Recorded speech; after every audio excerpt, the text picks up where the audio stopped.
So anyway, where was I? Was getting into, I was having a vision, so I could see these brick pillars in front of me. I was in a dark area. It was nighttime, and they kind of look like stuff you see in Egypt, where they're slightly slanted inwards with a flat top to them and a base. And there was two of them, and I was sort of walking towards what seemed like an entrance, in a desert type thing, but nighttime. And I could see a huge, big, massive building in the distance, just like a ziggurat of some sort.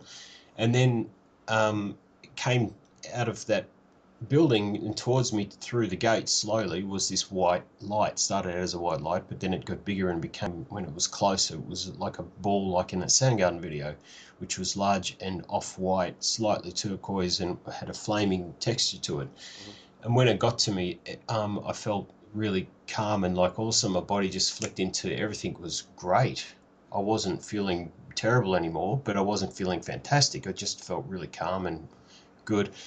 And it got closer and closer and merged into, as it got closer, it sort of got a bit smaller and pushed into my skull, into the top of my head. And then I felt, not ecstasy, but I just felt really good then. And it just kind of faded away, and I came to, and I'm lying on my bed, and I thought, okay, what just happened? That was weird. Did that really happen? Blah, blah, blah, thoughts in my head. Propped myself over the bed, looked out the window, and I couldn't believe it properly. And then it started happening again. About a minute, 30 seconds, a minute later, I felt nauseous, lay back down on my bed, sounded out my chakras, but there was no visual. I was just in a closed eye situation, but in the room. And that calmness came over me, and it was a lot faster. There wasn't the visuals of it. And then I came out of it. It felt like about 5-10 minutes, and I sat up on my bed again, and I went, fuck, what is going on? Not fully accepting it again. And then it happened a third time. It's funny how it happens in threes. And it was even faster again, the whole experience. And when I came to and I sat on the edge of my bed looking out my window, I said, this is real. What's happening to me? Am I connected to God or the Creator or something or someone? Give me a sign, I would say out loud. And then I said that, when I said it the third time, give me a sign, literally outside my window, about 100 meters away in a neighbor's yard, was a firecracker that just popped up in the air, a white one, and just went, just a simple fireworks thing, which was rare because it was the middle of winter, it was dark, it wasn't the weekend, it wasn't any holiday festive season. Someone just decided to let one off right when I asked the question, and it confirmed it for me that it was real. And so a whole week went by, and this happened again the very next time a week later, and it happened a third time a week later again. And they were faster and more, I just knew what was going on, and by the end of it, it was happening sitting at my desk at my computer, and I'd feel a little bit of nauseous come over me, and it would just spin into that nice feeling, and then I'd just come to, and doing lots of drawing and feeling like I was channeling things and downloading. I kept all that sort of stuff. So the point of what I'm saying to you is, there was imagery there at one point of coming to these brick pillars and this white orb sphere thing coming to me from a distance, from a big ziggurat type thing, and merging into my head. What do you make of that? All right, give me just a second, okay? I got to shut my door. Yeah. Right, hang on.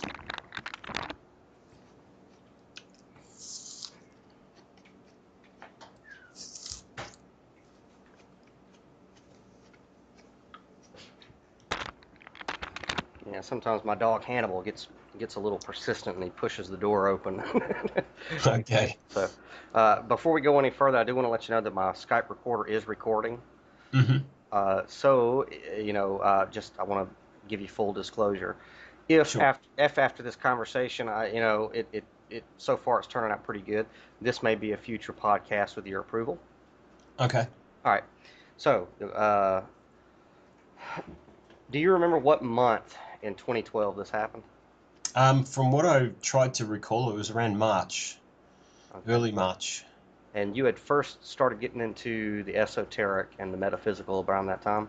Yes, that's right. It was really heavy for me, and I had free time to just do it again and again every day. Okay. Yeah. And had you studied astral projection before? I think I had a look at it, or someone gave me an article, or I came across an article and had read it for the first time, understood it logically, but had no idea of it happening or how I could make it happen to me. Hmm. Hmm. Well, from this is from my understanding, and this is just from what I'm told. Um, Whenever orbs appear, it's typically something from a higher dimension beyond the fourth. You know, and this stuff isn't science fiction. This is, I mean, we live in four dimensions. Yeah. It's hard for us to wrap our minds around the fact that time is actually a tangible dimension that can be controlled. You know, because most of us have been enslaved by time. The conversation me and you had prior today, talking about us being pulled to the past or pulled to the future. Mm. Well, the reason the control system sets that up is because they don't want us to understand that the fourth dimension, which is the dimension of time, is just as tangible as anything in the other three. Right. Does that make sense? Yeah. Well, you can astrally go there if we Right. know how to achieve that. Right. And we tend to have no problem whatsoever manipulating things in three dimensions. But Yeah. we all feel that we are a slave to time and that time is running out and eventually, you know, time, Father Time will claim us in the end, right? Yeah. It's the fear that we are servants Gonna of die. time. Right. Yeah. One Yeah. day. Mm. And time, well, I don't know if you're a huge Star Trek fan. I'm a huge Star Trek fan. There's a lot of deep spiritual philosophical stuff in Star Trek, but in Star Trek Generations, the whole concept of that movie is that there's a guy who is he's from a race called the El-Orians, and these people are immortal. Now, if you shoot them with a gun or something, they'll die, but you know they don't die of natural causes. And it's a race of listeners. You know, and, well, their home world was destroyed by the Borg, Mm. and um, so a bunch of these El-Orian refugees are on their way, you know, away from their space into you know more like our space. And in the movie, in the beginning, there's a ribbon that floats through space and it happens to catch the refugee ships of the El-Orians in the wake of this ribbon. Well, inside the ribbon is like paradise. There is no time inside of this ribbon. Mm. And anything that you can imagine that brings you great pleasure and great joy happens inside of this ribbon. And Dr. Soren, who is the villain in the story, and he's an El-Orian, he gets caught up inside of this ribbon. Well, Right. in the very beginning of the movie, the Enterprise B is getting launched, and they get a distress signal from these refugee ships that are caught in the wake of the ribbon. They go, they rescue, you know, a bunch of El-Orians, and Dr. Soren is one of them. And of course, you know, any Trekkie will know that's supposedly the incident that Captain Kirk dies in. But what we find out later, 75 years later, is that actually Captain Kirk got caught inside this space-time ribbon, and he's been in a state of timeless paradise, you know. So Captain Picard has to go in there and get him to bring him out to face Dr. Soren, who is willing to blow up a star in order to readjust the course of the ribbon so he himself can get back inside the ribbon and experience timelessness, joy, and bliss for all of eternity. And Right. I say all that to say this, that Yeah. there is an exchange between Captain Picard and Dr. Soren where Dr. Soren says, "Can't you feel it? It's time. The teeth of time is breathing down your neck." And he said, "In this place that I've found, time has no teeth," right? Mm. And so all of that to say the control system has had us to believe and has indoctrinated us with that teeth is this wolf or time is this wolf and it's breathing down our neck, right? Mm. And so whenever we start to practice things like meditation, astral projection, tantra, things like that, we start to get a physical grasp on time, and we can control it. This includes time travel. Right. Time travel doesn't, you know, it's not like science fiction would have you believe in. It requires technology. Time travel requires consciousness. It requires consciousness. You Of can, course, yeah. It yeah, wouldn't exist if there was no consciousness. exactly. So Yeah. they don't want us to know this, but it's something, now that we're in this age that we're in, the age of Aquarius, and I don't really use the term new age, you know what I mean? It's Mm-hmm. it's it's the new order of the ages. Yeah, I like that term better, Age of Aquarius, yeah. Yeah. So all of us are beginning to get this. And for some reason or another, Egypt is very key in all of this. And I have my personal beliefs on why Egypt keeps popping up to all of us who are being called, to all of us who are bringing about this new thing. And Yeah. we can get into that. But as far as orbs go, from what I've understood, now, personally, I have seen orbs several times. But at the time that I was actually, it was before I really got into the metaphysical, but I was at the time researching ufology and UFOs. Mm. I hadn't quite gotten to chakras and stuff like that. I was really interested in extraterrestrial life, and that's when orbs first started to appear. Okay. Um, with several witnesses around me, I had several witnesses. I even videotaped a few of them, and they would appear up into the sky. They were obvious. They would shift in and outside of our space-time dimension, and there was no doubt about it. And I kind of put that on the back burner for a while, and then later on, as I've kind of evolved, from what I'm told, it's when the entities from a higher dimension. So we're not talking about like demons. Mm, mm. Demons and things like that aren't in a higher dimension. They're in the lower dimensions, Yeah. right? So when an orb appears, it means that they're taking a look inside of our space time, Yeah, I understand that. Yeah. and they're paying attention to us. Um, And so, but they still much like Star Trek, they still have this whole thing about the Prime Directive. They can't necessarily uh, Interfere. interfere, right? Yeah. Yeah. They can nudge, but they can't necessarily interfere. We have to Yeah. evolve on our own. Yeah. So that's kind of my understanding of it. Now, what's ironic about it is my mom. You know, most people who my mom is a highly intelligent woman, and, but she only has like a third grade education. And that's because she was raised at a time in American history where most people, her father was a farmer, and it, public education just wasn't big back then. Yeah. And so she's not a high, quote unquote highly educated woman, but she's a very intelligent woman. You know what I mean? Yeah. Yeah. And she, stuff as far as metaphysics and quantum physics and things like that, she understands it in her own way. But if me and you were to have a conversation with her, she'd be completely lost with the words, with the verbiage, right? Right. Yeah. All the words and meanings that we give things. Right. Yeah. But one of the stories that I remember from my youth that her telling me was that when she was a little girl, her and her sisters were out on the porch, and they were looking at this house where they used to hang tobacco, from the rafters. She would know the proper terminology from, I don't know what it's called, but her, and I've heard her sisters relay the same story to me, is that they saw this white orb about the size of a bay of hell come rolling out of the tobacco house across the fields, and it was like ejecting light from it. And Mm, and she's never studied chakras. She's never studied astral projection. She's never studied any of that, right?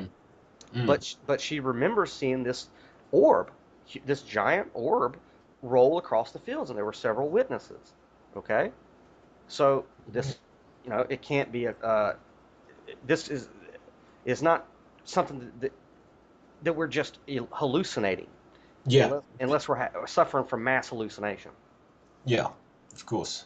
So, so that's my understanding of what the orbs are. Is that higher dimensional beings are taking a peek at us, which that's a good thing. Or giving us a message, because if they can't interfere, they can help us by saying, not saying something literally, but um, connecting us some way, I suppose. I don't know. Okay, well, Because the story that I give you, with it merging with my crown chakra and then making me feel better, mhm, and since that time onwards, I've really developed my spiritual senses. mhm, Well, sorry, my spiritual logical sense, and the egoic mind sense, but I've never really activate it, you could say. And I think that's what I'm just starting to get to now, thanks to the conversation with you and prying further into the Qui-Gon Jinn energy. Right, right. And you made a real good perceptive about Qui-Gon Jinn from Star Wars, and just like Star Trek, Star Wars is telling people more than they can possibly realize. But it's there for people with eyes to see. Yeah, To those who aren't ready, it's just a science fiction movie. yeah, totally.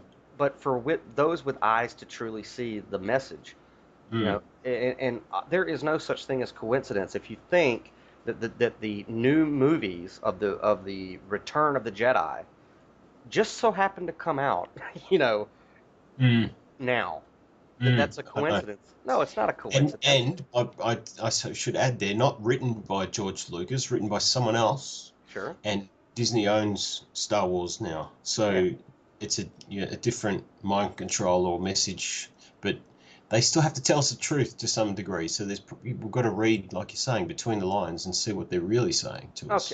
And let me address that real quick. I'm going to address something about mind control with Disney and movies and stuff. Yeah, yeah, please. Um, and I used to be of the same mindset. Oh, Disney is they're putting all these subliminal messages and look, let me explain something about what's going on in Hollywood, okay? First, people who are especially in our movement, you need to stop panicking about quote unquote mind control. It's only mind control if you don't understand the symbolism. Mm. If you understand the symbolism, it's not Doesn't have mind an control at effect. all. Well, Yeah, it it doesn't have the effect on you. Yeah.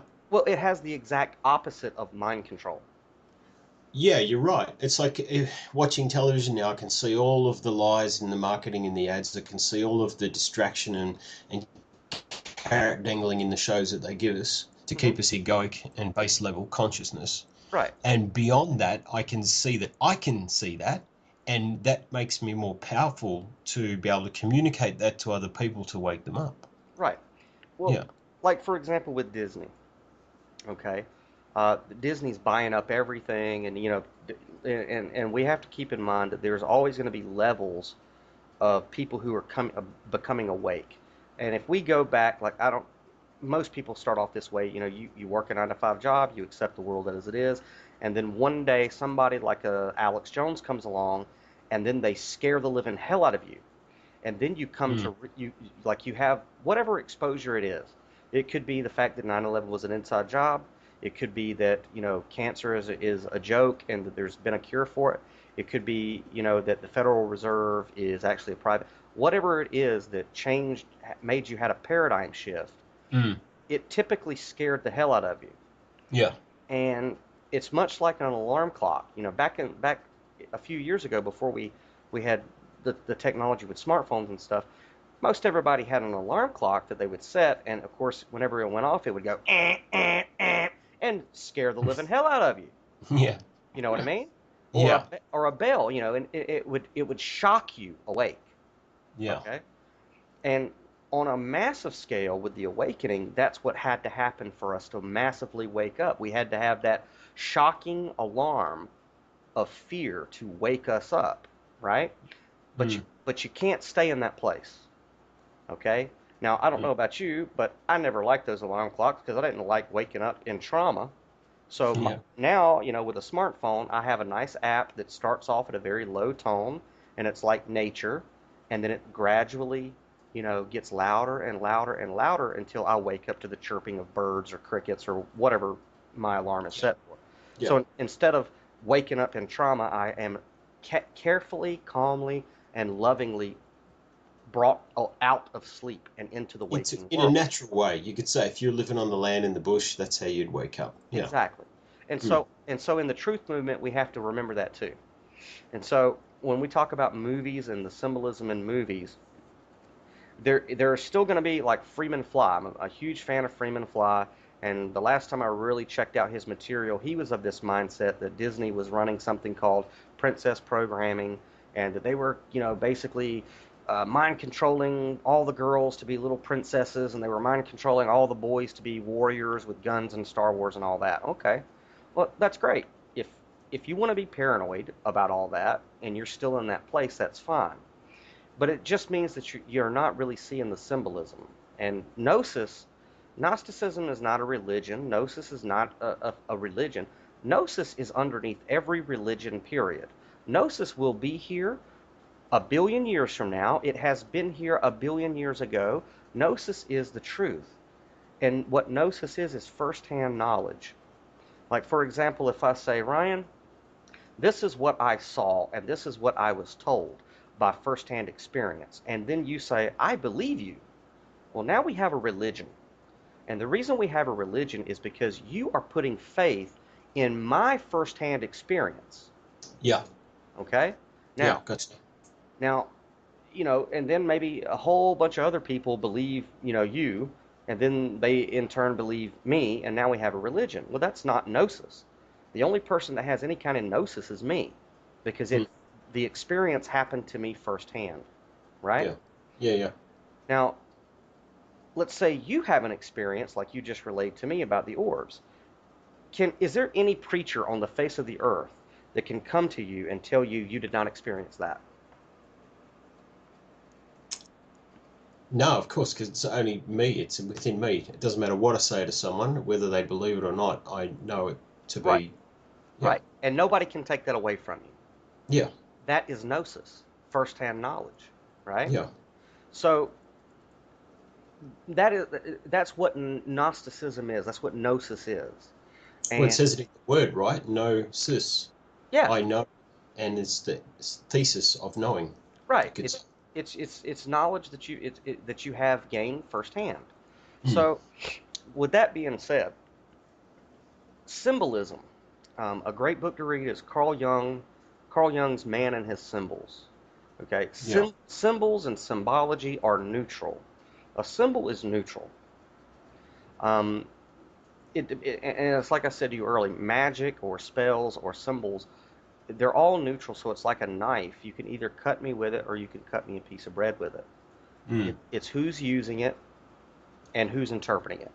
Yeah. So for a lot of people who are still paranoid that Disney or any of these other or Hollywood is mind controlling them, what they're really saying is that they don't understand the symbols and the allegories that are there. And therefore, because they don't understand, they're afraid of it. Therefore, it must be mind control, right? Yeah. I get you.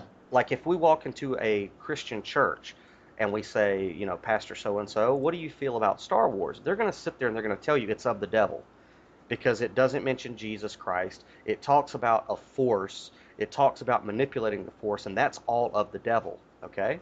Mm. So that guy, with his limited perception of what he's looking at, is afraid of it, and therefore it's mind control to that guy. But for example, you and me had a discussion about, your chi and Mm. harnessing the sexual transmutational energy of the chi, and it's Mm. called Qigong Mm. in Taoism. And then, of course, you made you made, oh, wait a second. Who was it that found the chosen one who was born of a virgin in the Star Wars trilogy? It was Qui-Gon Jinn. Mm. Okay? So to me and you, we go, aha, they're telling us the answers. They're telling us the truth. So Yeah. so it isn't mind control for people like you and me. It's guidance. It's clarification. It is the symbols and the gnosis that is underneath everything telling us you're on the right path. You understand the signs and the symbols. Mm. So when you stop looking at movies and comics and books and music as mind control, and you understand that no matter what it is, it could be Eminem, it could be the Wu-Tang Clan, it could be whatever. It's all there's truth coming through everything, everything. Yeah. For those who are willing to listen. Like, for example, I listen to hip hop, I listen to heavy metal, I listen to classical, I listen to jazz. And the reason is because when I listen to those things, I'm not looking for evil. I'm looking for truth in whatever form it will take. And truth always takes any form that it can to reach anyone that it can. Mm. If you were God, wouldn't you do that? Mm. Mm. Oh, It's like being open to be able to see it in anything. Open exactly. that it could happen from any one or any single moment in the present. Someone opens a book at a certain page, someone gives you an apple, whatever it is. Yeah, there's something in everything. Exactly. Because yeah, we're all yeah. When you try to look at everything from a bigger perspective, that it's all about us waking up, Yeah. really. Well, Yeah, I mean, and we could take it really, really deep if you really want your nose to bleed. yeah. No, that's all right. I'm following you. Keep But going. and when like when I go to jail, when I was in jail recently, there was a Korean, he was a mixed Korean black guy, and we called his jail name was Sensei, right?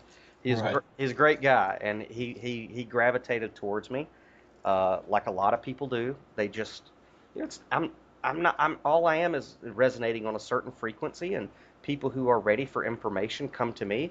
But you know what? There are people who I have to go to for information, so I'm not putting myself on his pedestal. Yeah, And of course. that is a problem that a lot of people who are in the spiritual movement or in the spirituality that that that fall off the path is because whenever you do become spiritually inclined or enlightened, and then people start coming to you, then there is a part of the ego, or there is an ego within you that starts to take pride. And then Yeah, I that, like to sum it up in the words of always the student, never the master, right? sure, that's a good way to look at it. But typically, when somebody is tapped by the spiritual realm, they are faced with this predicament, and the predicament is: are you going to try to become a lord over other people, or are you going to be a teacher? Yeah. And then the people who fail, they become your cult leaders. And Yeah. then you end up with things like Jonestown, and all these people who kill themselves for the cult leader or whatever. Unfortunately, that happens. And so, whenever you are on the spiritual path and you do get a massive download of information or abilities, and people start coming to you for answers, you must remain humble. Yeah. You're I gonna, totally get that. I think that's my apprenticeship in spirituality and egoic mind and the rest of it. I've learnt that logically, and I'm trying to apply it. But yeah, I'm sort of a little bit lost, and I think I've it, found that connection. But yeah, Yeah, and so I say that because I've had to go through this too. I mean, whenever I first started, I know that I have gifts. I know that I'm a very good communicator. I speak good. You know, yeah, and do of course. and I have those gifts and I understand that. And whenever I first started, after I became enlightened and I started on this path, there was a temptation when people started to come to me of, hey, I'm Mr. So and so, and look at me and all this, and I had to deal with that ego of, well, it's all about me, and look at all these people that flock to me. Mm, mm, And mm. very, very, very quickly, I was humbled. No, it's not you are just as important as everybody else, and you are a vehicle for information, and you will continue to be a vehicle as long as you remain humble. And I was like, okay, I got it. Yeah, After yeah, my world was destroyed, I was like, okay, I get it. So yeah. so I say that to say, I was in jail, and this kid, we called him Sensei. He was drawn to me, and he said, "Hey man, I don't understand why, but I'm supposed to, I need to ask you some questions." And of course he had a tattoo of the Korean flag. It was the yin yang with symbols on it and things. And Yeah. so, of course, the natural progression got into meditation and the stillness of the mind, and how do you meditate and things like that. And I had a week to train this guy in as much as I could.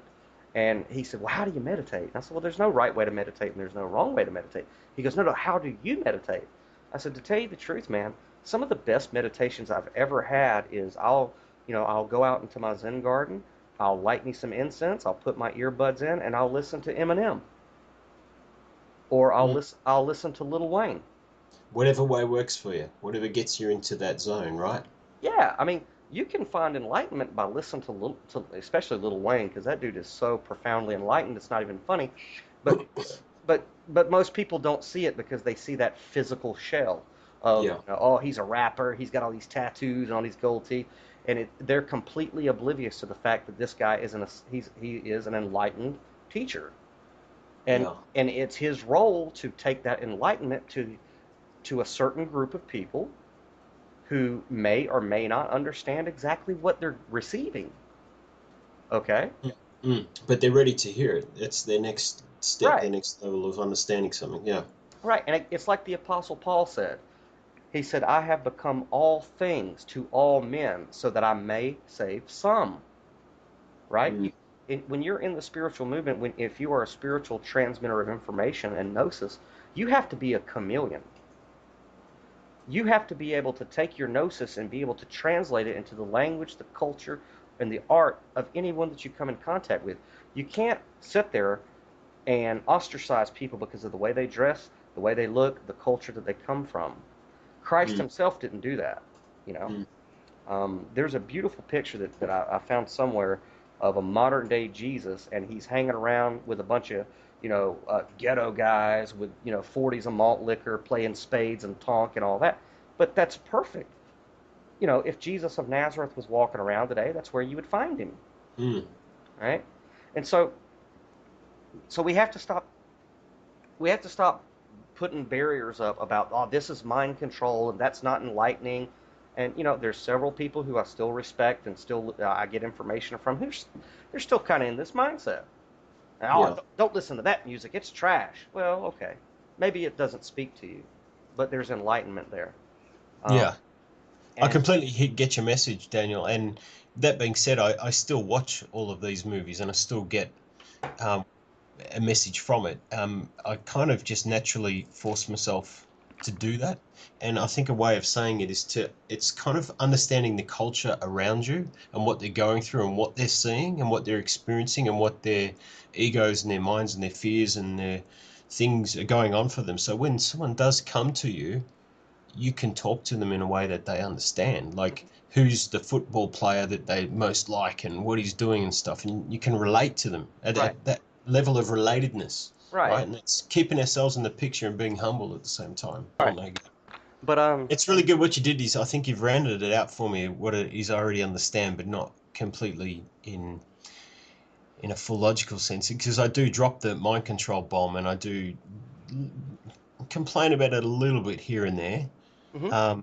But yeah, I can see how I just need to let that go. That's all that is. It is what it is, and there's more to get from it. Yeah, Yeah, it's that, just that it's the ego. It's an ego within you that is making you afraid of something that you. Here's the thing, okay? If something is sending you the vibration of fear, well, let me back up a little bit. I want to define what fear is, yeah. and this is revolutionary. It'll revolutionize the way that you think and the way that you approach life. And here is exactly how I would relate it. Fear is the brain's way of telling you that you have a belief that is not true. Mm, All right? When you are afraid of something, it's like a gauge on your car, right? That says low oil or low fuel or whatever. yeah. Fear is your brain telling you that somewhere in your foundational beliefs something's not true. That is Mm, all fear is. And let me mm, let me let me take it to the farthest extreme that I can take it to. Besides public speaking, the biggest fear is death, right? right. When people sit down and start thinking about the concept of death, that brings them great fear, right? Mm-hmm. So let's take my premise that fear is the gauge that tells you that something that you believe is not true. Yeah. Okay? So if you're afraid of death, it means that there's something you need to really look at. Well, Einstein will tell you that death is an illusion. Energy cannot be created nor destroyed. Anybody who's had astral experiences knows that there is something beyond the physical. Anybody who's ever remembered a past life knows that death is an illusion. It's just a doorway. So death really doesn't exist. So whenever you're afraid of death, you have to go, wait a second, why am I afraid of something that doesn't exist? And then Mm, whenever you collapse that false belief, the fear will go away because it yeah. has served its purpose, Mm. right? It's kind of like not accepting the information that's coming to you. You just don't want to accept it, and so that brings up the fear response. Yeah, it's somewhere in there. There's an ego that is holding on to something that's Mm, not true, mm, and you've carried it with you, for however long. And so yeah. whenever you're afraid of something, you know, don't panic. Stop for a second and go, okay, what is it about this situation that is not true? All right, and you could do it with any situation. And of course, any situation, the worst case scenario is obviously death, right? Yeah. But death doesn't exist, so there you go. So Yeah. what is there to fear? Yeah, exactly. Yeah. And then when you look in the Bible, what's the most common phrase in the Bible? Fear not. But then to a person who's not enlightened as to what's beyond death, or, that there's more to our bodies than this physical shell, this meat bag, Hmm. of course they're going to fear death. Yeah, It would be a natural thing. So it's being able to understand the concept of it to then be able to let go of that fear of death. So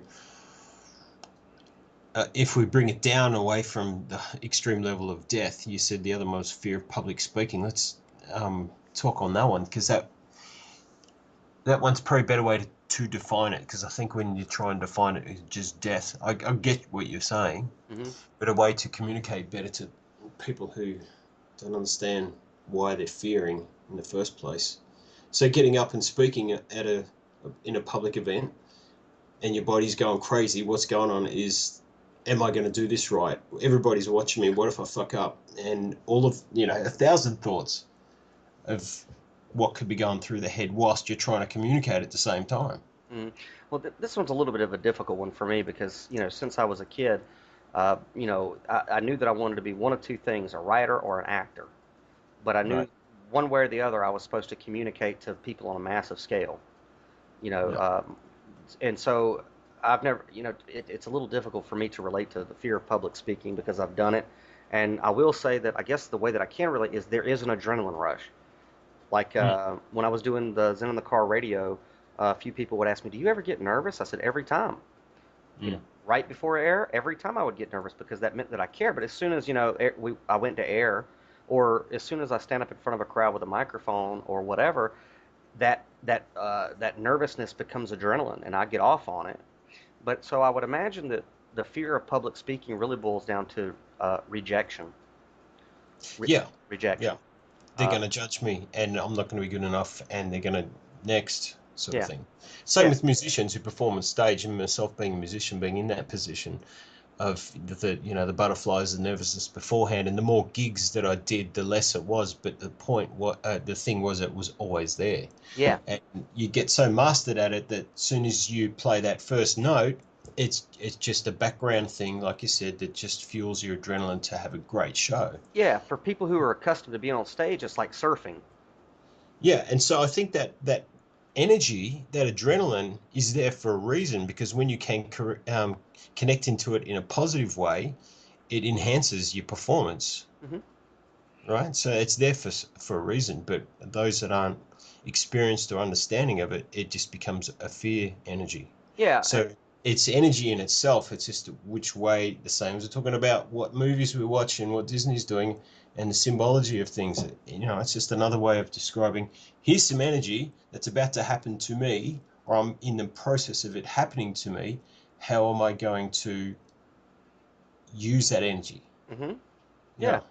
Yeah. And like I said, for people like you and me, uh, we, we have a little bit of trouble understanding fear of public speaking, but I would think that it has to do with rejection. And people like you and me, like for example, I know, and I'm not being cocky, but I know that I communicate well. And so I don't have the fear when I get up in front of people or when I talk to people on the radio or whatever that I'm going to stammer my words or it's not going to come out right, so that's eliminated. Hmm. Um, so, so I think that people who are afraid of public speaking, it's the fear of rejection. Yeah, I think it is totally too. But the point then is to go, okay, so it's fear of rejection. This is to conceptualize it before you're about to perform or about to speak. It's the fear of rejection that's making me afraid here. So, what's the worst case scenario if I do a bad performance, that they're gonna, what, beat me up? No. They're gonna criticize me in the articles and the music papers the next day? No. Yeah. And and go through that process of it. It really doesn't matter if I Yeah. do a good performance or a bad one. So fuck it. I'm just gonna do whatever comes out. Yeah. Yeah. And I think that if you take the fear public speaking and the idea of the fear of rejection being tied to that and all that, Mm. that speaks a lot to about people who are trapped in ego in everyday life. Yeah. They're afraid to be their genuine, true, highest self because they're afraid they're going to be rejected. Yeah. You know, Yeah. um, and so they'll wrap themselves up in some type of a mask, or a religion or a cult. You know what I mean? Or culture. Yeah. Yeah. Become very, very introverted. A way to deal with it.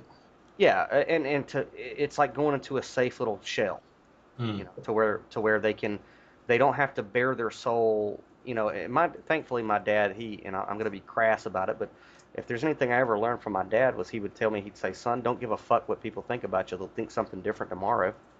Yeah. You know, Yeah. one day people love you, and the next day they'll hate you, Yeah. and vice versa. And I've experienced that. You know, I've had people who have praised me for years on certain things I've written, and then one day, I Yeah. write something that hits a nerve, and I'm the devil. And Yeah. they're never gonna read me again, and they're never gonna listen to me again, and all this other good stuff. So all right, sorry, but I'm going to be true to me. I'm going to be true to myself. And if you hear what I have to say, okay. If you gravitate towards it, okay. If it pisses you off, that just means you weren't ready to hear what I had to say. Mm. You Mm. know, and so, uh, you know, Yeah, I was going to put in the metaphor I would have used there is a musical artist that's released a bunch of albums and they've been loved and they've become huge and famous, and then their fourth album is terrible and yeah, nobody wants to know you anymore. yeah. And one of the things that just brought is Adele. You know, uh, Adele? yeah, Adele, the singer. Oh, okay, yeah, I'm with you. Yeah, she comes out with this album. I think it was called 21. It breaks makes billions of dollars, hits all these charts, and Yeah, then like her next album makes slightly less, and everybody's, oh, she's finished.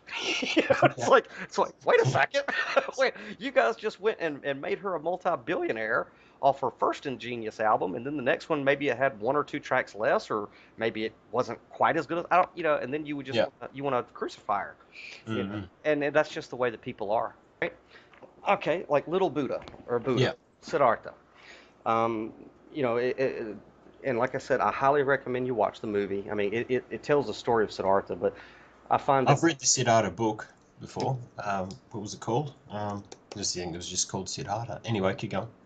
but yeah, and I love reading. Of course, I'm a writer. I love to read too, but I also find that films will bring that visual aid.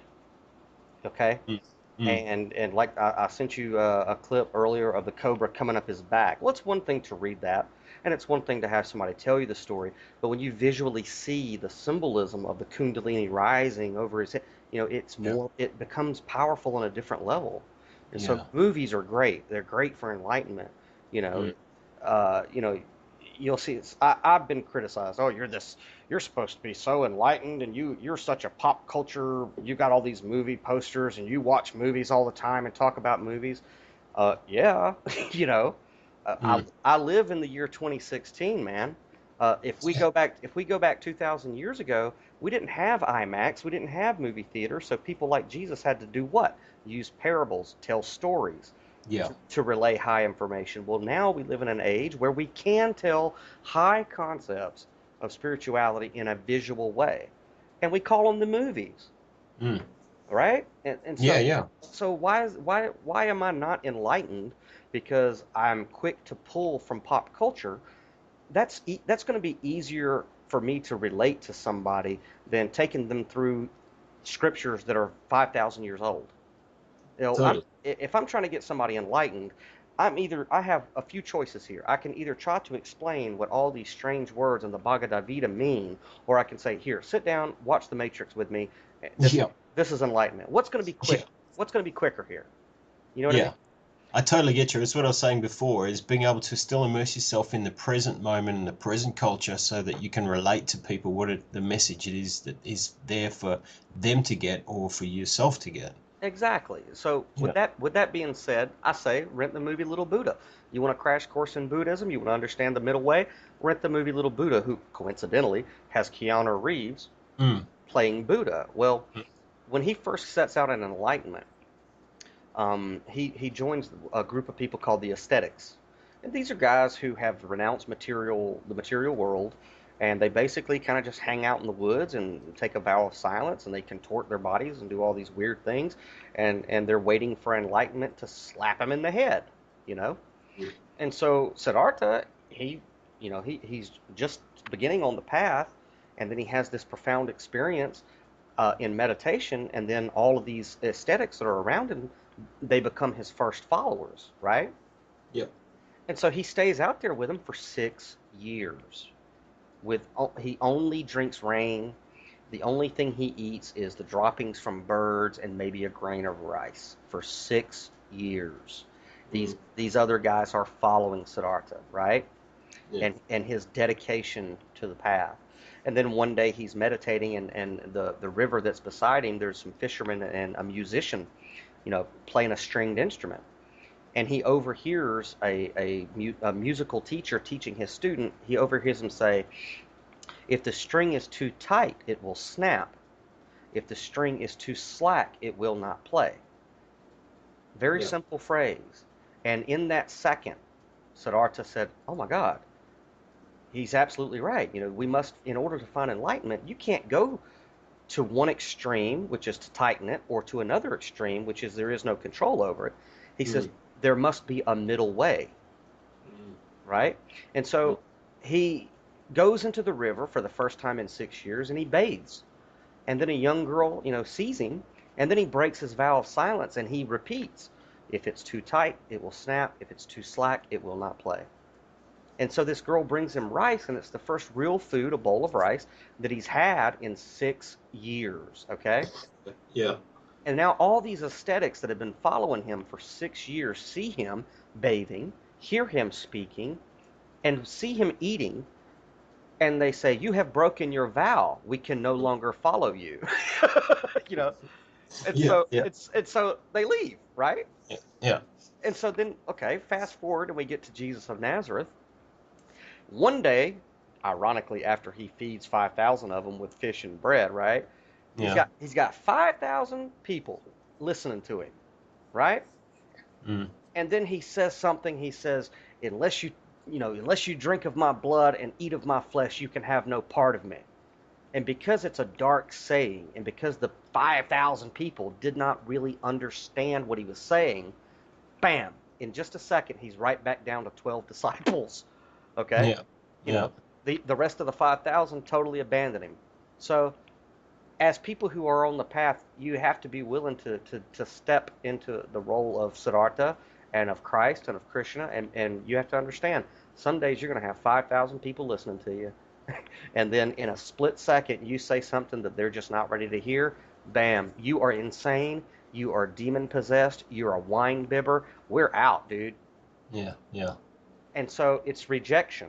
Now, if Jesus had a fear of public speaking, okay, and then he started to see the 5,000 leaving after he said that, and he gave in to that fear of rejection, he would have stammered and was like, no, no, no, no, that's not quite what I meant, in order to get the crowd back. Well, Yeah. sure, Yeah. he may have gotten the crowd back, but he would have lost the truth, you know? Mm. And so I think that's one of the things where fear of public speaking it kicks in is, okay, what do you want to make other people happy, or are you just going to be a servant of the truth? What do you want? What And do you want? also that humbleness thing too. Jesus would have had to have been humble enough to have not worried about the 5,000 that then left him as Yeah. well as Well, the message that was there to be said. oh, sure, and he even carried it to its extreme. I mean, let's look at Palm Sunday.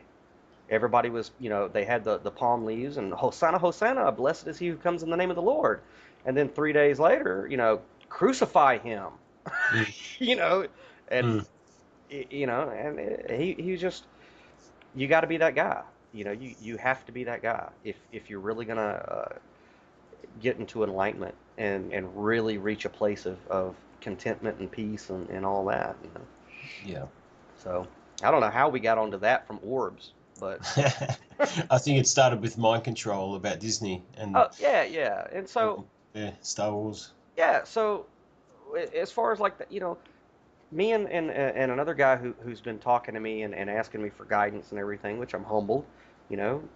And I make sure to tell people who do come to me that, hey, I have to go to people too. You know, Yeah. I'm not some, whatever.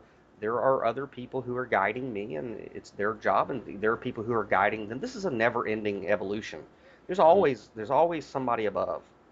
You know, mm. there's always a Well, master for a teacher. the logic I apply to that is we're all in this together. Right. Yeah. All in this together, man. That's the only Yeah. way we're gonna make it. We're all jigsaw puzzle pieces, Mm. you know. And so, we're all very, very special, and we're all here, exactly where we're supposed to be for our mission. So Yeah. the second coming of Christ is not about one guy coming back. It's about the spirit of the Christ or Of the Christian. Kundalini Yeah, within. Yeah. right. Coming back within all of us, Yeah. all of us. So for if you ever come across one guy who stands up and says he's it, not even Jesus really said that. You know, Yeah. the Christ said that, but Jesus didn't say that. The Christ said it. You know, Mm. there's a difference between Jesus and the Christ, right? Yeah, of course. And anybody can be a Christ. Anybody can. Yeah. And if that rubs people the wrong way, all right, everybody can be a Buddha. Whatever word works for you. Yeah. It's the, Exactly. it all means the same. It It's all the same message that we've just been talking about, right? It's what right. you take from it, what meaning you get from it, what you interpret from it. Yeah. Mm. Yeah. And I mean, even Jesus of Nazareth, when people said, "Oh, you're the Son of God," he goes, "Don't tell anybody. You know, Yeah. shh, be quiet. Don't tell nobody about that." You Yeah. know. And so when it comes to like the looking at pop culture, for example, uh, the person who I'm guiding right now, he really wanted to know about this whole concept of the ego and the higher self, Yeah. and and things like that. And I'm gonna have to let you hear it one day, especially after I do put it up as a podcast. But because I think me and him summed it up really, really good, and I don't want to rehash all of it, and you know what I mean? Because I just did that last night. Yeah, But sure.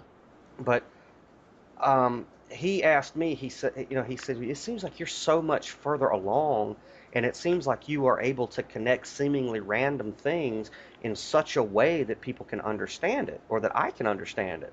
And he at one point he had an epiphany, and he said, "Are we the same person?" And I said, "There you go." I said, "Exactly." I said, "You are God in the flesh, pretending not to be, like Alan Watt says." Yeah, attached to what I think I am, Right, or the what I'm ego. told I am. Yeah. Mm. And I asked him, I said, "Have you ever watched a movie, played a video game, or read a book that you enjoyed so much that you wish you could forget that you read it, saw it, or played it so you could do it all over again for the first time?" He says, "Yeah, yeah." I said, "All right, that's exactly what this is." I said, "You are God in the flesh. You're all knowing, all powerful, all compassionate, and you wanted to experience yourself. So you created a little vessel, you created a character, you named him, in your case, you named him Ryan, and then Yeah. you've wiped your memory and said, okay, well, I'm not God. I'm going to experience myself as not God." And then slowly over your evolution, you come to wake up, you come to realize that that is truly who you are, Mm. right? And so Mm. you enjoy it so much that you do it again, over and over and over again, as every living human being that's ever existed, ever will exist in this dimension and any other dimension. Yeah. And so I said, so whenever you are actually talking to me, you are talking to yourself. You have manifested me as an outward projection of the answers you are seeking. But because of your stage of evolution, you don't you if you just it suddenly happened as an epiphany, you might think that you were crazy. Mm. However, if you create outside of yourself something that you can tangibly receive the information from as a quote teacher or quote master, then it's easier for you to imbibe. But Yeah. at the end of the day, you're talking to yourself, and so am I. I'm Mm. talking to myself. And the more that I teach you, the more it helps me. And this process will keep going. Mm. And so we're all God in the flesh. And one of the things like Christian Science is pretty cool. They'll tell you that everything is in your mind. And when you're like, for example, if when you're dealing with somebody who really gets under your skin or really aggravates you, it's hard for people to wrap their mind around the fact that they're actually looking at a mirror of themselves. What it is about that person that aggravates you is it's It's The you. thing you need to learn yourself. Yeah. Right. It's mirroring something within yourself that you need to deal with, and Mm. it's going to persist and persist and persist until you go within and you fix it. Yeah. You know. Yeah. That's what I got out of Angela and I, and what we went through the last few days. I just really got that everything I was telling her was what I really need to be telling myself. And Right. then it sort of hit me, and then I just let it all go, and it just went back to a graceful, neutral, what's next point. Yeah. And So, that goes yeah, back keep going. to what Hindus say, namaste, which is Mm. the divinity. Funny you just mentioned Hindu just then. I was going to ask you, have you come across the Vedas or Jainism or Hindu culture where they talk about there's four quadrants of our existence, physical existence, and this quadrant that we're in, this Earth area, or whatever, however we want to describe it, we're here to learn protection. And in the other three, you're there to learn knowledge. And the other one, you're there to learn love and artistic culture. You know what I mean? Have you come across that before? That this Earth realm that we're incarnating into, or however you want to describe that, is, or you're saying earlier that we're all gods wanting to re-experience it again, Hmm. that this realm, this earthly realm that we know it, is about learning protection of the self. Like, and the example is we see all of this nasty cabal, Illuminati, whatever you want to call it, legal blah blah blah, war everywhere. Hmm. We're learning a bigger lesson as we're all in this together, learning to protect ourselves when it's really us that are hurting ourselves, protecting ourselves from ourselves, from the ego mind getting out of control. It's funny that you should say that, and I'm going to answer that with, let's see here. I'm going to send you a video real quick, and I want you to watch it. And of course, if I do turn this into a podcast, I'll probably edit it and add this video in there. Yeah, sure. But I'm going to go ahead and send this to you real quick. And like I said, now here's the thing, Ryan. Mm. When I say that enlightenment can be found anywhere, I literally mean it. And most people who come across this video that I'm about to send you, if they're not really looking for enlightenment, this is going to be totally missed on them. They're not going to realize, they're going to see it as some goofy little video. But Yeah. somebody like you and me, after you hear this, it's going to make your nose bleed, and you're going to go, "Oh my God, they pegged it." So I'm going to go ahead and send it to you. Okay. Ready? Looking forward to this. All Is right. it a quick video? Should I watch it right now? Yeah, watch Or it now. okay. Juice Rap News. We have before us the opportunity to forge for ourselves and for future generations a new world order. This evening on Juice Media, we're diving deeper than ever previously, leaving aside greetings and pleasantries and leaping in. And it's time to seek the true root cause of the world's miseries. As we've seen, we can't believe in the mainstream frequencies. Therefore, in order to more fully understand, we're forced to turn to alternative sources on other bands, such as the newsfeed of a tranquil and humble man who has inflamed the airwaves with passion and rage, Russell Brand. This is Rap Truths, the news if the news was true and rhymed. I'm Russell Brand on YouTube, shedding light on our life and times. Hi Russell, can you please analyse some of today's headlines? Alright, let's have a butcher's at the world tonight. What's this? Little old man arrested for feeding the poor, showing Christian values and helping those in need? Awful! But spend 1 trillion bailing out Wall Street or give 4 billion to political parties for their campaigns? That's perfectly lawful. Page 5, inequities on a sharp rise, with rampant unregulated capitalism swamping our rights. Corporations won't raise minimum wage but raise rent on estates, forcing many into a homeless state, sleeping in public spaces in a... And hark at these shady trade deals all being signed. TTIP, TPP, sound boring, right? Don't ignore what's behind. Malevolent, Machiavellian, machinating forces combined. Not acting for yours or mine, it's all for the corporate whores in disguise. What can we do to stop it? Don't believe the hype, the Fox News lies, or the Daily Mail, the Times. Be spiritually aligned. Buy my book, you work online. Revolution is nigh. That was some truths. Subscribe to Rap Truth. Subscribe here. Subscribe, subscribe, subscribe. The state of society is indeed a major anxiety. But what's causing all of this flagrant impropriety? Is it the case that we simply lost our way on the high seas? Or is there in fact some mysterious plan at play behind the scenes? To probe even deeper, we call in another truth seeker's opinion. Are you online, Terrence Missy? Is Obama Kenyan? Listen, Russell Brand's a minion, only giving you half the picture. He won't mention the secret force that keeps the poor poor and the rich richer. What is it? I'll show you, slaves. Prepare to have your minds blown. But first I need you all to focus. Get your third eyes open. Turn off your TVs, your NSA devices disguised as iPhones. This is the most critical message you ever hear in your lives, yo. It's a massive conspiracy. We are shackled up under its weight, but I'm here to brush away the dust and expose its structure. You have to listen in. This is the symbol of tyranny. Since ancient Egypt, they haven't hidden it. Witness its fearful symmetry in the ubiquitous shape of the pyramid. Who stands above the military, royalty, and above celebrities? They do. Who directs the press, the Fed, and the universities? They do. Who operates above the law and courts, causes war with force, and forcefully controls the results of all elections before the voting call? They do. Hang on, Terrence. Who are they? It's blatant.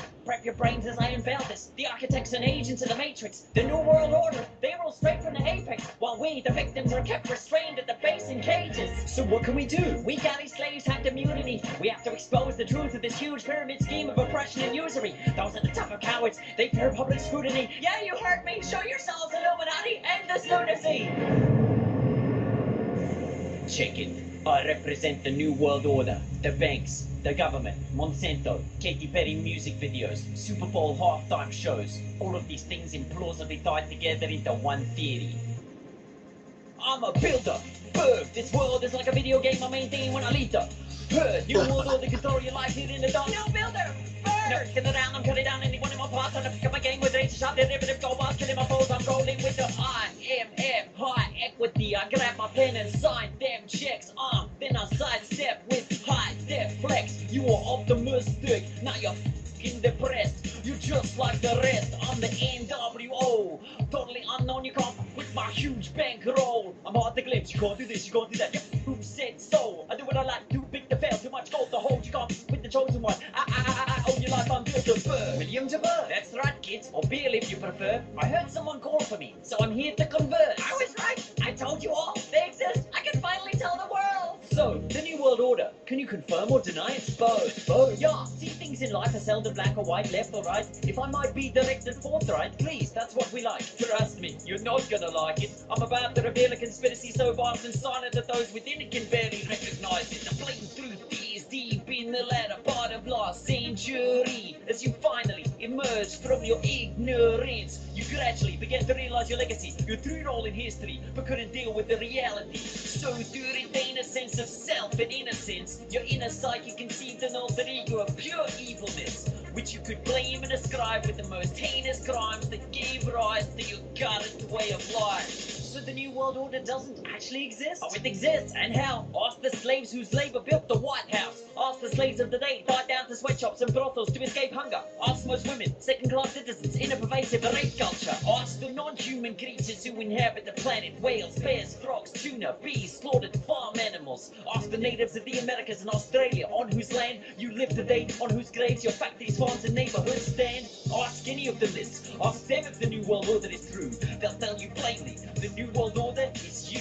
What can we do? It's simple. Topple the tyrannous by bringing down the elite dwelling at the very top of the pyramid. You can attempt it, but this structure is your own edifice, far greater in scale and stature than you care to know or admit it is. It extends down. As you can see in this picture, I've corrected to include all those beneath you on which your privilege has depended. Impossible. We are victims. I'm a victim of the frickin' system. And that, kiddies, is how the pyramid ensures its existence, through our failures to envision our position within it. Welcome to the New World Order, bitches. I hope I've been of assistance. I need an alibi. I need a projection, sanitize my life. You are my alibi. I need a projection, need a projection. Well, truth seekers, it's time to close this episode. Over the course of our lives, as we seek to explain the state of the world, we pass through states of enlightenment that expose the unknown. But the deeper we go, the more our quest seems to lead closer to home. Yes, injustice is real and undeniably abundant. Conspiracies, false flags, oppression, bribery, corruption. But can we fight injustice with any depth of purpose if we ignore our own roles in causing it in the first place? For the target of our struggle is never merely the tyrant on high, but also that piece of the oppressor planted deep inside every one of us. And that's where the revolution first must arise. Till next time, Robert Foster, The Internet. Good night.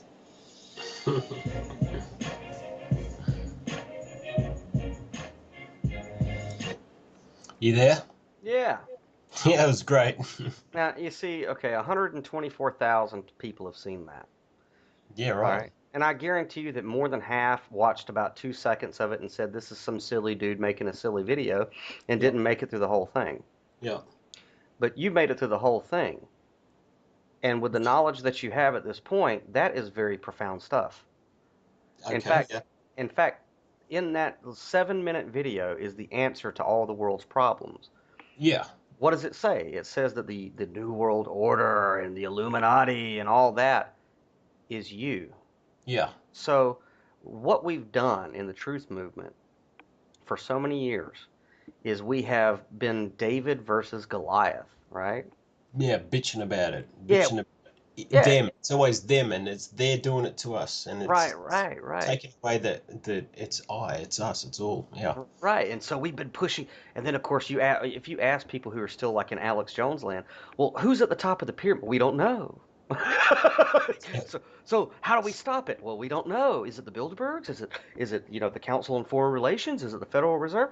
None of those are the answers because here's the thing. Hindus will tell you that if God wanted to hide, God would hide itself inside the human heart because that's the last place we would look, right? Yeah. Yeah. On the same token, so would the devil. Yeah. So we don't have to stop any New World Order or any cabal. All we have to do is look in the mirror. And so right away, if you go and look in the mirror and realize that everything that's wrong with the world is already within you, then you have just taken away an impossible task of changing the world because you Mm, don't have to. mm, All you have to do is change within. mm. And when you start to do that, Who when you be in the present is a very different person and communicating that's right. different. Yeah. And I tell people who are like in activist circles and stuff, I say, look, I understand what you're doing, and that's great. You're sending a lot of energy here, there, and there. But look, for 1 week, stop watching police beat the shit out of people. Yeah. For 1 week, stop reading news about how everything is negative. For 1 week, why don't you program yourself to look for the beautiful things in the world? Mm, Program yourself to appreciate what is there that's beautiful. Change your perspective just a little bit because the human consciousness is like a camera. Like for example, if you and me go to a party, we go to this party and then, when we walk in, I say, "Hey Ryan, I'm going to go over here. I'll see you later. I'll meet you back in a couple of hours right here in the vestibule." Okay, and so I go off and let's say, I hang out with a group of people who are arguing about something, and then that kind of gets a little tense. And then I go and I hang out with somebody who, is they're really really drunk and they're trashed, and I don't like that. And then I go and hang around somebody who's really depressed, and I don't really like that. And then you, on the other hand, you go and you have a very intellectual and inspiring conversation with some happy, upbeat people. And then you go and maybe you see a couple that's really in love and they're really getting into it over there, and that kind of the sight of people in love is a beautiful thing. And then you go and you have people who are enjoying them themselves and not getting trashed out of their minds. And then me and you meet at the end, and we're walking home or we're driving home, and you asked me, "Did you have a good time?" And I'm like, "Nah, man, that was fucking horrible. mm, That party was horrible." And then you look at me and you go, "I don't know what you're talking about. We were at the same party, right? Because I had a great time." Well, mm, it's because of what you're focusing on. The mm, the consciousness is a camera. It's only going to develop an image of what you snap a picture of. mm, That's where you put your focus.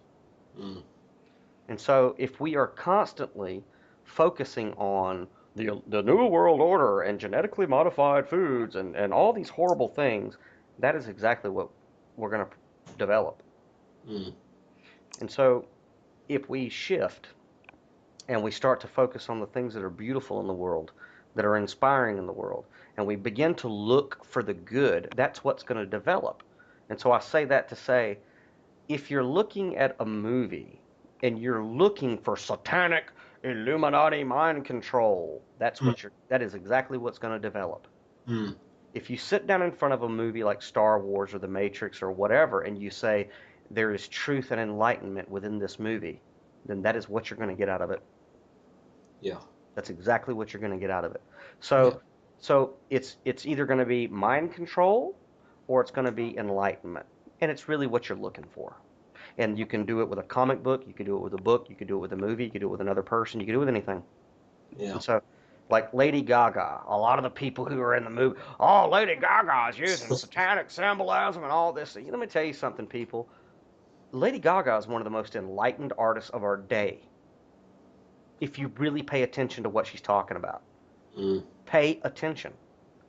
All these people who are using look, Jay-Z's got the one eye and he's using the pyramid and all that. They're in the Illuminati. Well, I got news for you, Ryan. I'm in the Illuminati. Anybody who's enlightened is in the Illuminati, and it's true. The Illuminati control the world. Hence the word Illuminati. Right. Those who are illuminated. And the Illuminati do control the world. And so as people who are in the Illuminati, and we realize that we are controlling the world through our consciousness, what kind of world do we want?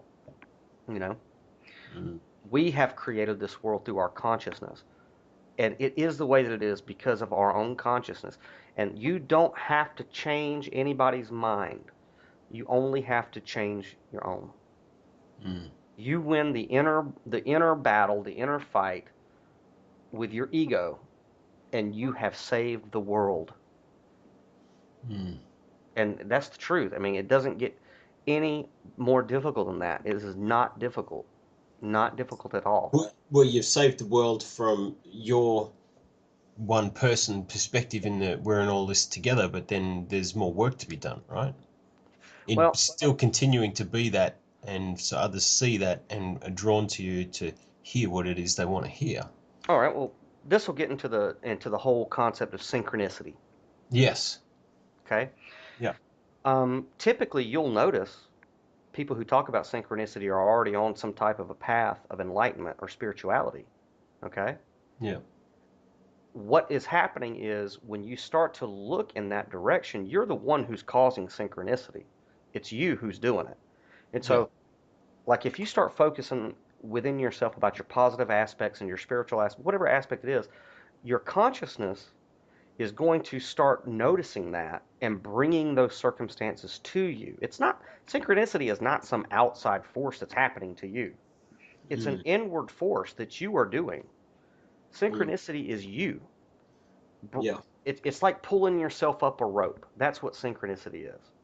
You are the one who causes synchronicity, and it's when you send energy towards a certain goal or whatever. So if you're constantly focused about all these people are so asleep and look at all these sheeple, you're going to start to notice more and more people in your everyday life who are sheeple, quote unquote, who are asleep, quote unquote, and all of that. Those people are going to start to inundate your life because you have declared it. You said all these people are asleep, therefore, bam, that's your reality. How about you change it and you say there are so many people who are awake right now. There are so many people who are realizing the truth, and then you're going to start to see synchronistic events where all those types of people come into your existence. Yeah. So who do you want to surround yourself with? You want to surround yourself with people who are sheep, or do you want to surround yourself with people who uplift you? So, that's magic is in words.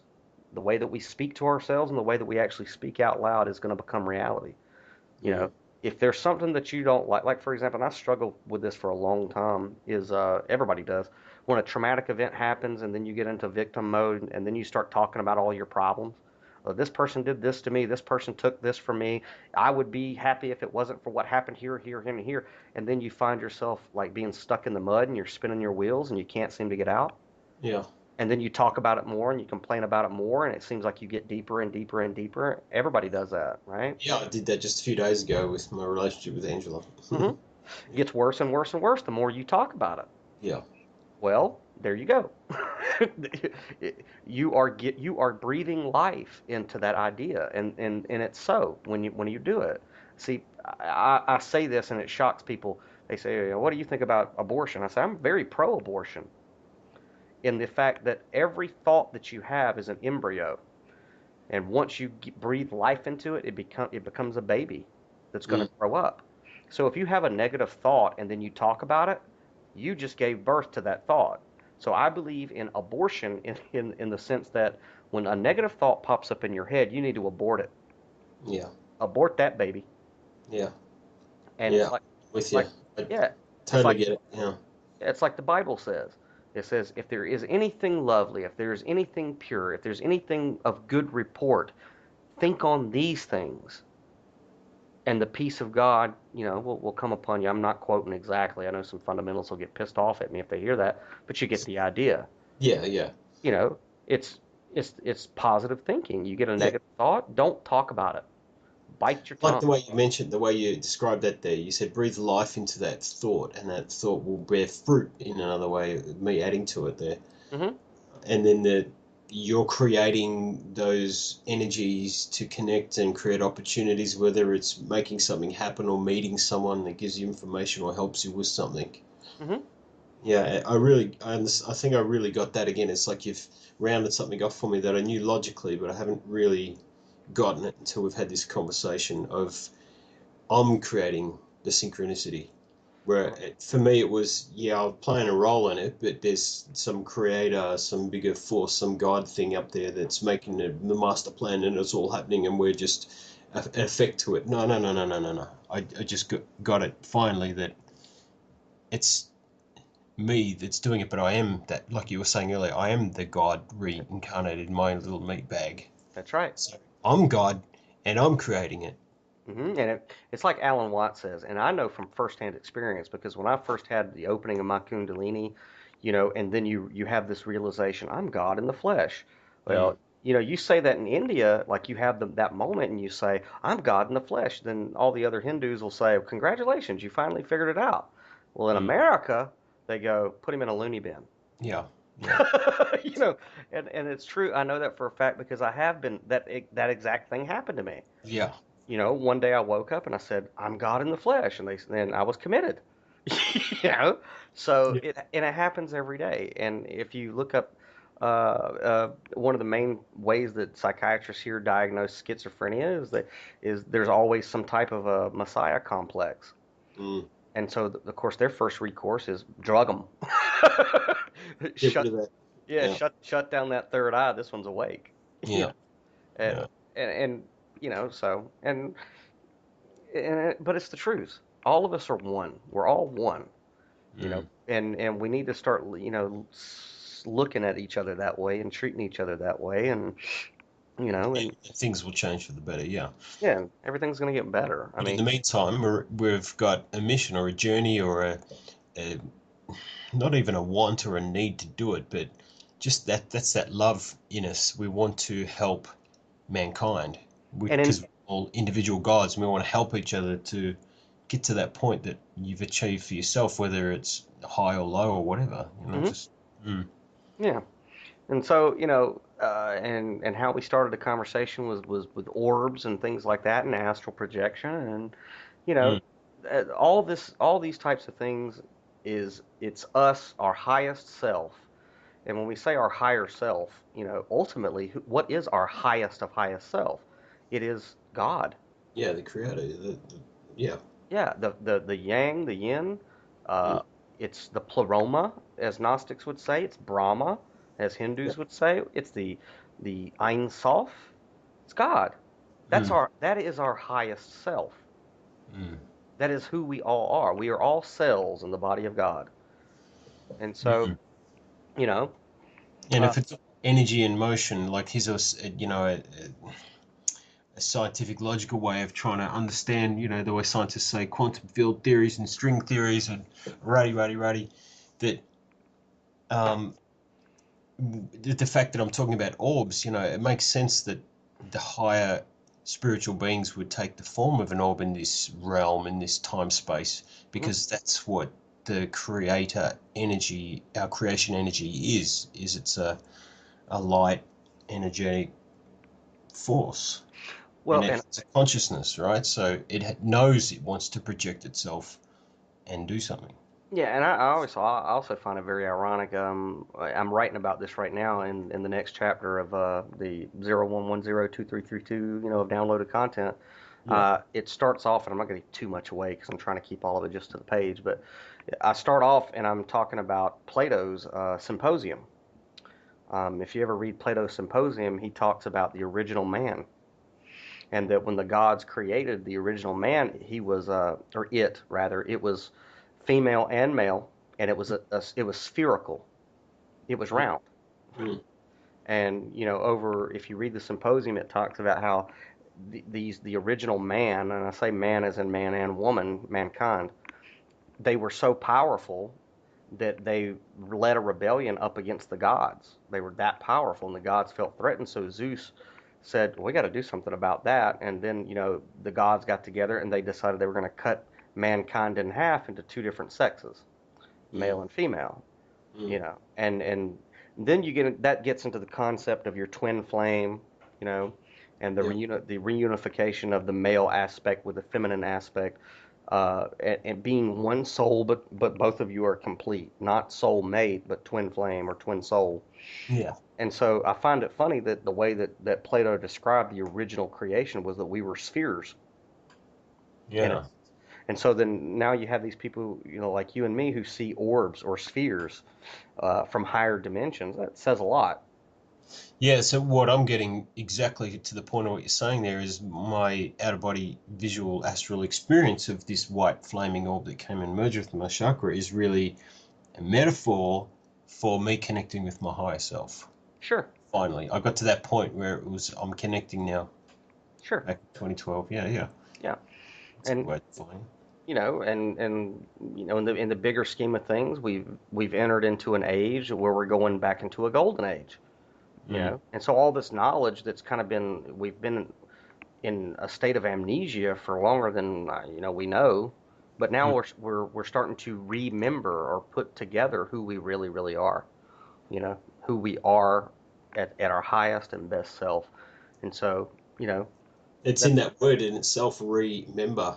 hmm Member, hmm meaning the member, the body, the meat bag, the whatever, the spirit, the consciousness, hmm to remember yeah, ourselves. yeah, to put ourselves back together again. Yeah. That's what it is. And so that's what's happening. And you know and the more that you do remember, the more other people like me coming into your realm of existence with certain key information, you know, that's what's happening. We're all coming back together. You know what I mean? Mm-hmm. And we're understanding where we came from and all that. And it's an exciting time to be in a flesh suit. Yeah, it is, isn't it? It really really is. It's not a bad Despite thing. despite what is going on around us and the way we perceive what is going on around us Hmm. is a great time to be going through. Yeah, it is. Mm. We're very fortunate. Well, we chose it. Ultimately, we're the ones who chose this to be here at this point in time. Yeah, exactly. Yeah. So, you know, and hopefully, like whenever I start putting the podcasts out that's the idea of the podcast is to have conversations like this. That's not really intended for radio or for mass audience. It's just two people who happen to be into the metaphysical realms talking, and we put it out there, and then other people are going to naturally gravitate to it or are already on the path, and then Yeah. we're going to start to exponentiate this stuff because there's a lot of people out there who experience these types of things, but because of where they're at, in the world, they either don't talk about it because they're afraid that people are going to call them crazy, or they may even think that they are going mad, but Mm. secretly they'll get on the internet and they're looking just like Neo in the beginning of the Matrix. He's on the internet looking for other people, because he feels like he's alone. Yeah. And so hopefully the intent of conversations like this is that somebody out there is going to accidentally happen upon a podcast or a YouTube video, or we're talking about stuff like this, and then they go, "Oh, thank God, I'm not crazy. Mm. I'm not alone." You know, and then I would say, and this is something that I've always done, is if somebody is like that who happens to be listening to any of that, don't hesitate to find people like you and me on social media and message us. Yeah, totally. I mean, there's a lot of people who, oh, I've heard this person on YouTube or whatever, so they're too busy to talk to me. No, no, no, no, no. Look us up on social media. Totally. It's the highlight of my day when I wake up in the morning and I open up my email and I see people commenting on a video about something and they want to engage with me, or someone I talk to you, or another synchronous person that I'm in groups with, Mhm. wants to talk to me about something. That's the highlight of my day, if not my week. Absolutely. To And just communicate that with someone, get that same wavelength, and learn from each other. that's exactly right. I mean, there's a lot of people because I'm a published author and I did a radio show and all that other good stuff and I write a lot. They go, "Oh, he has no time to talk to me. If I send him a message, he would get irritated." No, man, no. The whole Quite the point, opposite. Yeah. quite the opposite. Yeah. I'm like you, man. When somebody messages me, they go, "You don't know me, but I was told to get a hold of you because this weird crap happened to me and I need somebody to explain it." That Yeah. makes everything worthwhile. Yeah. It does, doesn't it? Everything worthwhile. Yeah. But yeah, so you know, It's a good message. While I got you, but just to try and finalize what it is that I was originally asking you about. So we've talked about the orb. I wanted to know what my vision of seeing these two stone pillar type walls, that are very Egyptian looking sort of thing. What you mentioned that you could go to the Egyptian culture has got a big part to play in things. So if I'm having this vision of a white orb merging with my chakra, me connecting to my higher self, hmm what the looking at this ziggurat in the distance and this entrance way of this ancient, megalithic stone entrance had to do with it. Maybe that's me entering into the gates of heaven, so to speak, but not literally. oh The start of my journey. there's a lot there. Uh, the whole thing with Egypt, that would take another 2 hour conversation. Yeah, okay. Well, that's But fine. I understand. but to really summate, I think Egypt is the last place where we were really in touch with the divine, and there was a lot of sacred knowledge that was lost in the 14th dynasty with Yeah, Anunnaki and Nefertiti coming yeah, and kind of trying to scramble all of the information. Thankfully, a lot of the information was preserved in the tarot deck um, as a computer program. Most people don't realize the tarot deck is a computer program. yeah. Um, and just by looking at the tarot cards, it unlocks memories in your subconscious. Mm, So there's a lot with Egypt, and a lot of I myself have remembered past lives in Egypt. It seems like it's a big energetic point in history where all of us as a soul group were in Egypt at some point mm. at a very critical moment, and so the Egyptian iconography pops up in dreams and visions and in books that we read as a beckoning to us to start to investigate. And a lot of it has to do with the internal alchemy that you and I were talking about, like the all-seeing eye, is that Ah, yes, yes, that makes sense to me. Keep going. yeah, the all-seeing eye is the mechanism that's inside the human brain of the optic thalamus, the pituitary, and the pineal gland. And whenever we focus on the all-seeing eye, it's telling us to look within at that mechanism to open up our crown chakra of the optic thalamus, the pituitary, and the pineal. And Mm. that is the beginning of the Kundalini going down the spinal column, and then with Tantra, you raise it back up to open up your third eye. And so the Egyptians knew this, and of course, what was the Egyptians were Well, all that's what the Ankh symbol is, right? Where it's a cross with a loop at the top. It's looping that energy back up and down again, and that was their symbol of immortality or everlasting life or youth or something like that. Yeah, it was a symbol of that, but specifically the Ankh is a symbol of the woman's reproductive organs. Okay. Okay, the Ankh represents the womb and the ovaries and all of that. To be able to reincarnate into the flesh again, we Yeah, are mortal in that sense. yeah, that's more of a feminine icon. It Right. could also represent Kundalini, but I lean more that it's talking about the divine feminine.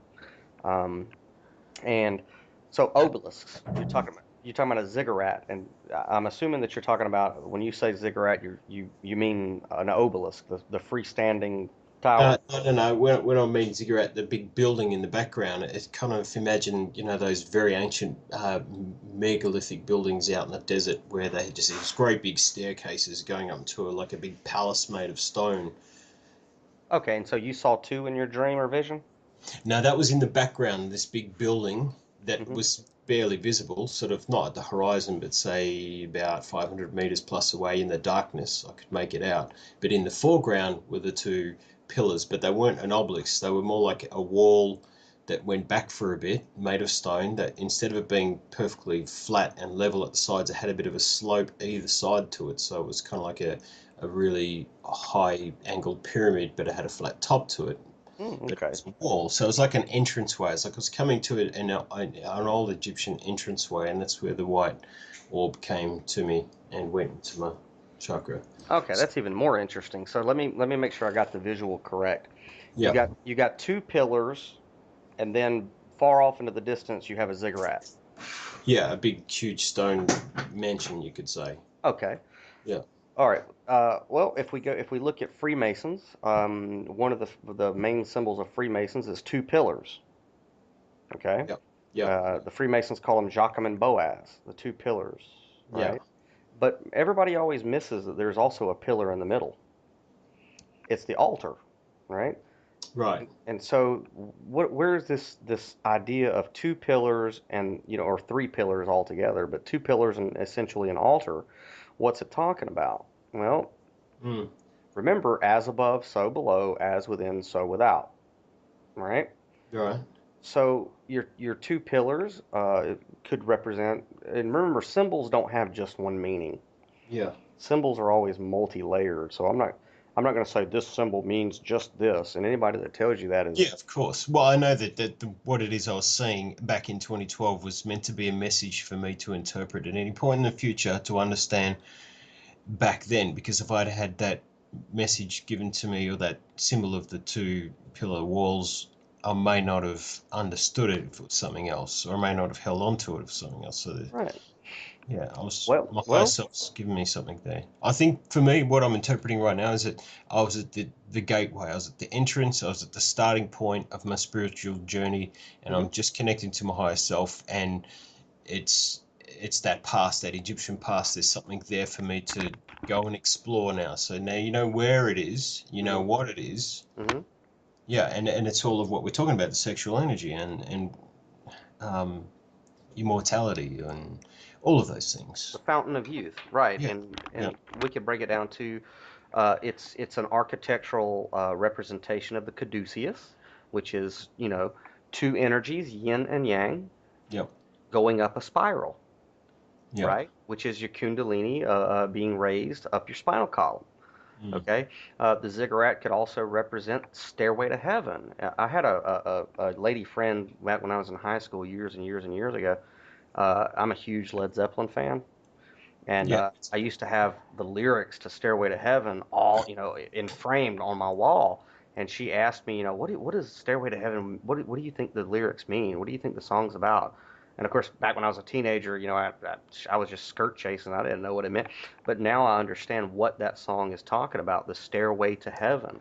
well, It's she's talk, buying a stairway to heaven. yeah. The It, prostitute is buying her stairway to heaven with gold and selling her soul, thinking that that's well, if you listen to all the lyrics with the understanding that the song is talking about the raising of the Kundalini. right. Okay. It's the stairway to heaven Yeah. is all the is to go up, and there's a lyric that says when all are one and one is all.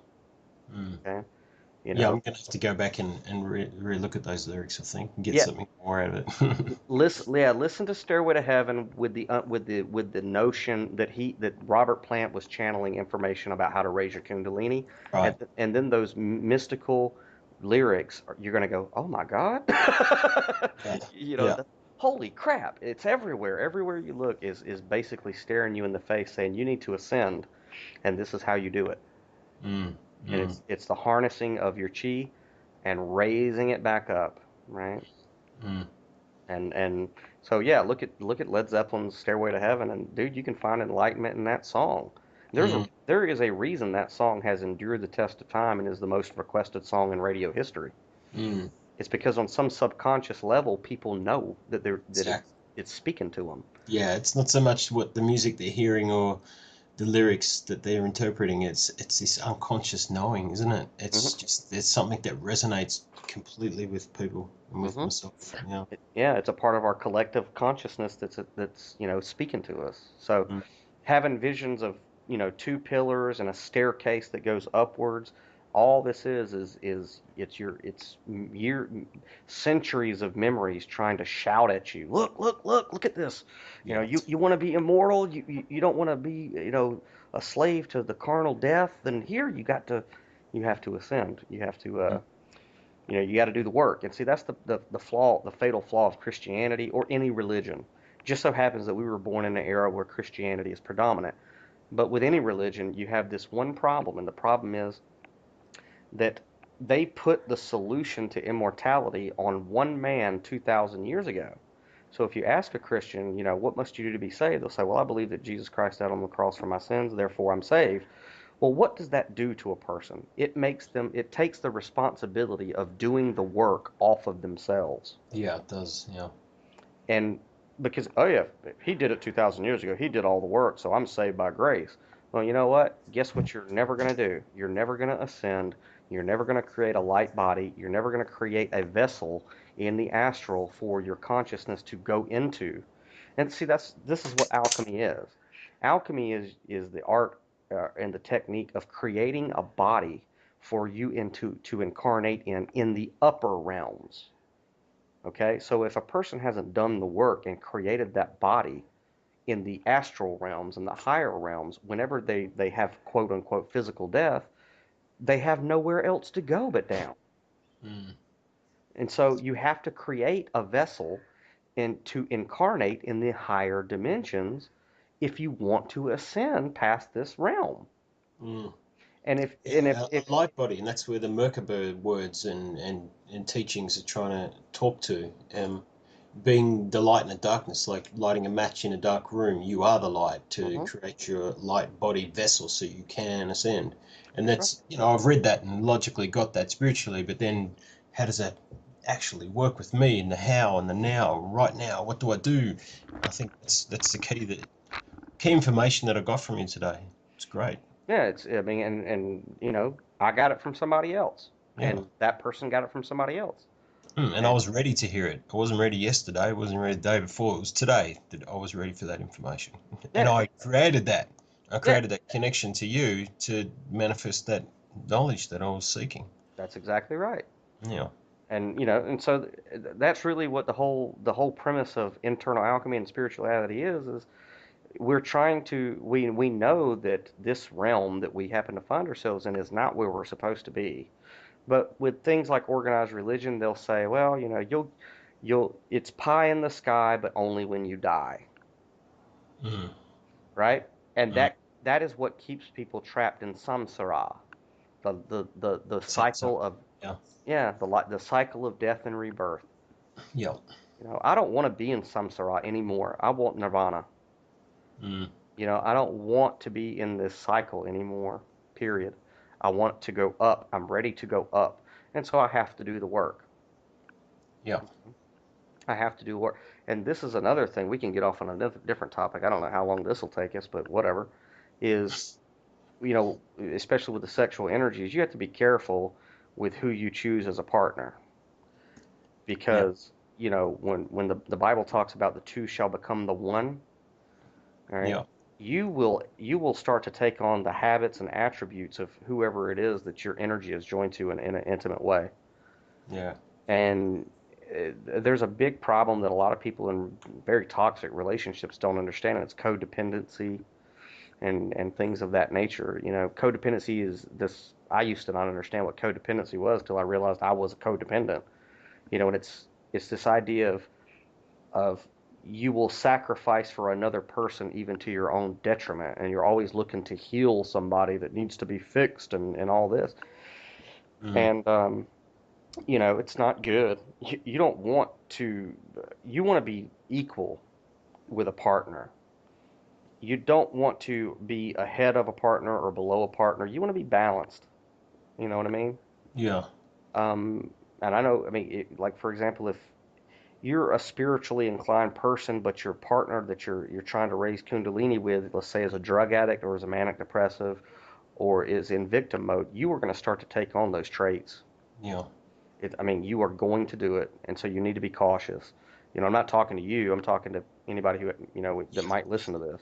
Yeah. Yeah. I got you.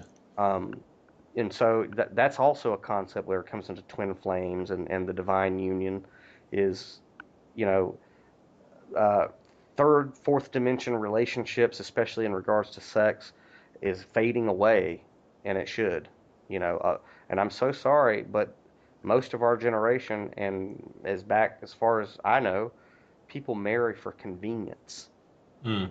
for security. Yeah. Yeah, Yeah. I mean, this is just a fact. And you know, women are hardwired to need security because they bear children, you know, and men are hardwired to need honor and respect, you know. But Mm. in America, especially, most people who get married, I mean, you know, if you happen to be at a restaurant or whatever, and you happen to overhear a bunch of women talking about, you know, oh, you're gonna get married, you're engaged. He's such a good man. He's got a great job, Mm. a great Yeah. career. He's got All all that of his, focuses on that security side of things. Yeah. yeah, yeah, and And it's natural because, you know, they're going to bear the children and they've got a life ahead of them that they want to make sure that things are going to be okay. And is this man going to provide that for me? right. Mm. But very very few. I mean, well, it's happening, but you know, it's going to happen more and more. But very few, you know, people are like, oh, this spouse of mine is going to make sure that my children are so spiritually awake and aware, and you know, that's their main concern. It's, you know, I'm sure we'll see more of it here in the future. You Yeah, know, of but course. but the way that we have been has been more about marriages of convenience. You know. Yeah, totally. That's what it has been for probably, at least from our own recent history, the last few hundred years, Hmm. at least. Yeah. Yeah, and you know, and have you ever been through a divorce or anything? I have, yes. Yeah, then you know exactly what I'm talking about. It's the truth. Yeah, it is. That's exactly what my previous marriage was all about, nothing more. Yeah, yeah, Yeah. and it's. I'm thankful that I had to go through that process because I wouldn't, you know, you can't understand evil if you, or you can't understand good if you haven't experienced evil. You can't experience true love, you know, agape love, Yeah. koinonia love until you experience, you know, frivolous quote unquote love. You, Yeah. you're not going to know the difference, and so we have to go through that first, so that when the real thing happens, we go, oh, okay, all right, Yeah. you know. Yeah, it's kind of like we've got to go through an apprenticeship first. We've got to go through all this learning and learning from the ego and learning from all of these things that we cause to ourselves and not knowing that we're causing it to ourselves until we get to that point. Yep. Mm. So, but you know, I don't know. I mean, Well, that's what I feel with Angela now. I found my twin flame, and she is on that level, and we're sort of just toing and froing on, at working each other out, and where are we on that spiritual level? And she's got something I don't have, and I've got something she doesn't have, and mhm. the toing and froing, but we have that connection, and I think we wouldn't have gotten there unless we went through what it is we went through. Yeah. She's been through, two divorces, and children from different fathers, and I've been through divorce and I've got a child to someone else, but now we've learned from that and we know what we're looking for and we can see that in each other and we saw it almost immediately and we connected almost immediately. But at the same point, it doesn't mean it's all bliss. We're still working each other out and working out, what's next for us as individuals, but also as a couple Mhm. together. Yeah. Yeah. And great. I mean, it's an exciting thing, and it's happening across the board. You know, I mean, ultimately, at the end of the day, nobody wants to be alone. You Yeah. know, nobody wants to be lonely, and I know for years and years and years, well, for all my life, really. You know, with some of the thoughts that are in my head, I often wondered, am I alone? Am I alone in this world? You know, with the things that I think and the things that I feel. Mm. I've felt alone, you know, for so long. And whenever you finally do start to get into the experience of meeting other people that are think like you, and I'm not saying carbon copy, but Yeah. their The vibration is same the same too. wavelength, you could say. Yeah. Yeah. And you realize I'm not alone. It's such a relief, you know, It is. Yeah. to It know is. that I'm not alone. And I think honestly, I mean, I think that is why God did what God did. And when I say what did God do? Well, God, if Splitting God, it into male female, you mean? Well, yeah. Ultimately, there is one God. Okay. Ultimately, all that is God, right? Mm. Well, what's outside of God? Nothing. So God was lonely. That's a bad place to be. Yeah, right. I got you. God was lonely. So God said, "Well, there's only one way out of this. I gotta create multiple personality disorder." And he did it ad infinitum, and that's us, and that's who we are. Yeah, We are all the different voices in the head of God, and yeah, because God didn't want to be alone, you know. yeah, So, and that's who we are, you know. yeah. So, That's beautiful, man. It's brilliant. well, I didn't make it up. I just, I'm just a pen, you know. Yeah, I'm yeah. just a pen. But anyway, let me run because it's getting. I gotta head out here shortly. Yeah, we've been going at it for what, 1 hour 47, and that's without the little break at the start. So it's 2 hour. That's good. Thank you so much, Daniel.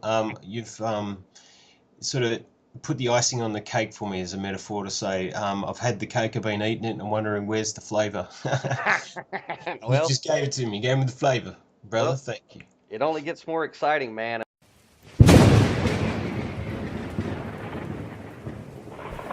Downloaded content podcast.